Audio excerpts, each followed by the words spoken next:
পরিণীতা ধারাবাহিকে আমরা দেখেছিলাম পারুল আর রায়ানের মধ্যে আবার একটা সুসম্পর্ক গড়ে উঠেছে। ইউনিভার্সিটি গেছে, রায়ান ওর জন্য আইসক্রিম এনেছিল, গলে পড়ে গেছে, হাঁ করে তাকিয়ে আছে পারুলের দিকে, বুঝতে পারছে না রায়ানের কী হলো। সেই সময় সুমেধা, রাকা, আরেকটি বান্ধবী, তিনজনে এসছে।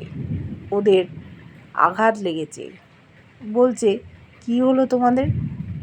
তখন বলল ওরা বাইরে চা খেতে গেছিলো, সেখানে কতগুলো গুন্ডার ছেলে ওদের হাত ধরে টানাটানি করে, চড় মেরেছিল, কিন্তু ওরা ধাক্কা দিয়ে ফেলে দেয়, মলেস্ট করার চেষ্টা করেছিল। এর প্রতিবাদ করছে পারুল।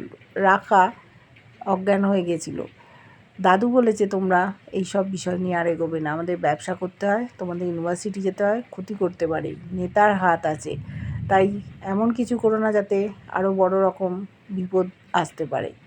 পারুল সকলকে নিয়ে গিয়েছিল পুলিশের কাছে কমপ্লেন করতে, কিন্তু পুলিশ কমপ্লেন নেয়নি। কী করবে পারুল, দেখতে থাকবো।